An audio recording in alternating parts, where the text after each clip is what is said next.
अध्यक्ष महोदय, मैं मंत्री महोदय को बतलाना चाहता हूँ कि कुछ वर्ष पूर्व इस विभाग में अपर्याप्त कर्मचारी थे। इस दृष्टि से इस विभाग में हिंदी के काम में कोई प्रगति नहीं हुई। अध्यक्ष महोदय, आपके लोकसभा सचिवालय में हिंदी के काम में काफ़ी प्रगति हुई है। इस समय लोकसभा की कार्यवाही दोनों भाषाओं में चल रही है, लेकिन अगर इस काम में हमारा सूचना मंत्रालय अपनी भाषा नीति के कारण पिछड़ा रहा तो यह बड़े दुख की बात होगी।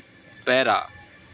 खाद्य तथा कृषि मंत्रालय की मांगों पर बोलते हुए मुझे याद आता है कि इसे जितना भी महत्व आज तक दिया गया है और जितना महत्व आज दिया जा रहा है वह बहुत कम है।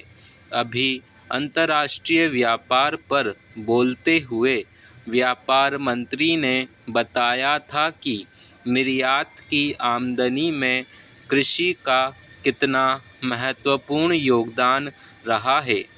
उन्होंने बताया था कि 70% निर्यात कृषि की वस्तुओं का हो रहा है और उसी के द्वारा हमें इतनी आमदनी हो रही है। इस दृष्टि से कृषि का महत्व और भी ज़्यादा बढ़ जाता है। उन्होंने यह भी बताया था कि यदि कृषि उत्पादन केवल 5% और बढ़ जाए तो निर्यात से हम 100 करोड़ रुपए के लगभग अपनी आमदनी को और ज़्यादा बढ़ा सकते हैं।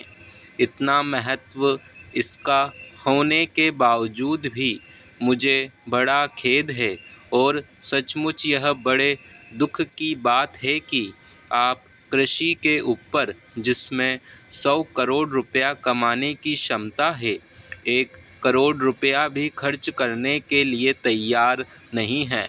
मैं तो यहाँ तक कहूँगा कि जिसे हम औद्योगिक उत्पादन मानते हैं, उस प्रकार का उत्पादन आज भी हमारे देश में नहीं हो रहा है। वास्तव में उत्पादन केवल कृषि से हो सकता है, क्योंकि कृषि वस्तुओं से ही आपके दूसरे औद्योगिक संस्थान चलते हैं। यदि रुई देश में पैदा न हो तो कपड़ा कैसे बन सकता है? यदि मूंगफली देश में पैदा न हो तो वनस्पति घी देश में पैदा नहीं हो सकता।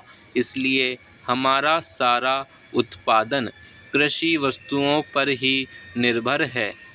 इसी तरह से खनिज पदार्थों की स्थिति है। यदि खनिज पदार्थ निकालने पर ज़्यादा जोर दिया जाए तो उससे न केवल उत्पादन बढ़ेगा, हमारे उद्योगों को काम मिलेगा, बल्कि विदेशी मुद्रा भी बहुत बड़ी मात्रा में कमाई जा सकती है। हमारे देश में हर प्रकार की वस्तुओं का बहुत बड़ा भंडार हमारी भूमि में उपलब्ध है।